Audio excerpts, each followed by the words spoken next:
দেখতে কতটুকু লোভনীয় এবং খেতে স্বাদে ভরপুর। এটি এক প্লেট ভাত খেয়ে ফেলতে পারবেন। আসসালামু আলাইকুম। আজকে আমি কচুর মুখো দিয়ে মসুর ডাল রান্না করব। প্রথমে আমি পরিমাণ মতো তেল গরম করে নিব।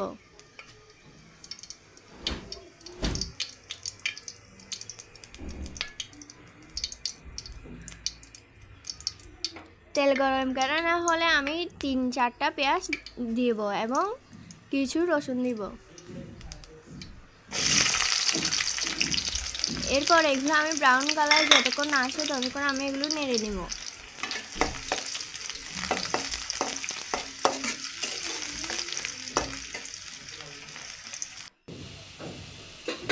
আমার ব্রাউন কালারটা এসে গিয়েছে। এখন আমি এখানে 2 চামচ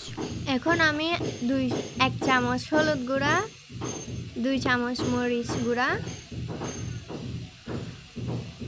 এবং 1 চামচ জিরা গুঁড়া দিয়ে দিব। এবার আমি এগুলো ভালোভাবে নেড়ে চেড়ে কষিয়ে নিব।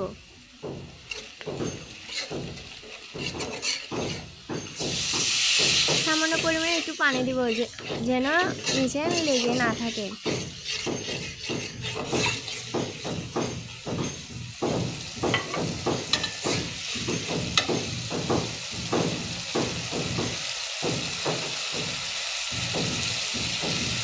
এক চামচ লবণ দিয়ে আবারও আমি নেড়ে নিব।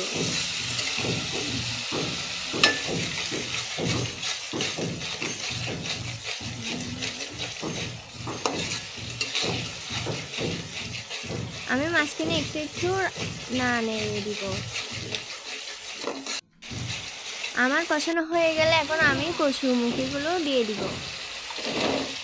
কচুরমুখীগুলো দিয়ে আমি ভালোভাবে নেড়ে নিব।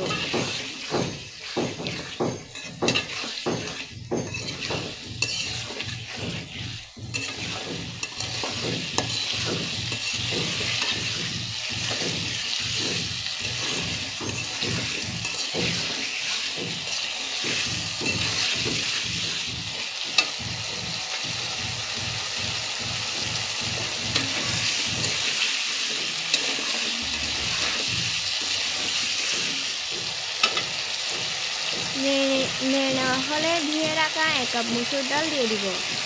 মসুর ডালটা আমি 10 মিনিট ভিজে রেখেছিলাম। এরপর আমি সবগুলো মিক্স করে নেব।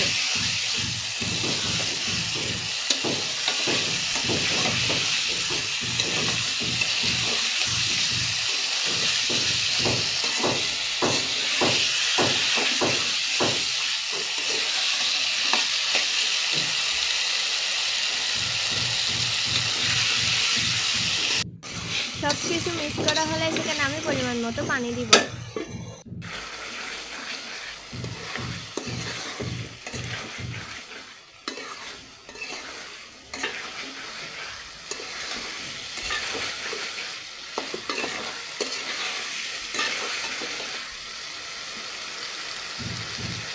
নেড়ে নেওয়ার পর এরপরে আমি আবারও পরিমাণ মতো পানি দিব।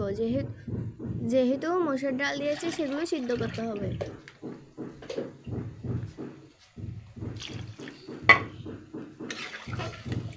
আপনারা আপনাদের পরিমাণ মতো পানি দিয়ে দিবেন।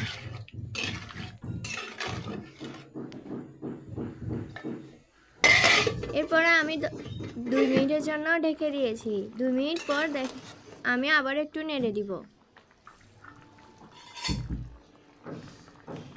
এরপরে আমি 6-7টা মতো কাঁচামরিচ দিব, কিছু ধনিয়া পাতা দিব।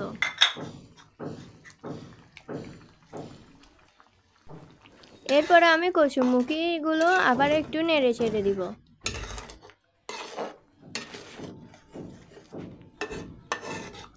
দেখেন এখনই কত সুন্দর কালার হয়েছে। এটি দেখতে অনেক সুন্দর লাগছে। আপনারা রান্না করে আমাকে কমেন্ট বক্সে জানাবেন।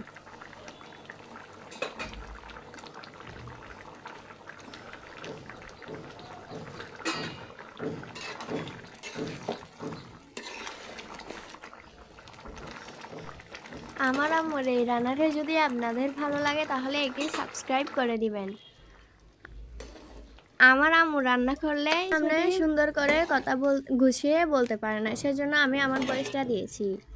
আমার রান্না হয়ে গেছে, দেখেন কচুরমুখিটা কত মাশাআল্লাহ, কত লোভনীয় ও সুন্দর হয়েছে। আপনারা প্লিজ অবশ্যই রান্না করে আমাকে কমেন্ট বক্সে জানাবেন। এই কচুরমুখি দিয়ে আপনি 1 প্লেট ভাত খেয়ে উঠে যেতে পারবেন। ধন্যবাদ সবাইকে। আসসালামু আলাইকুম।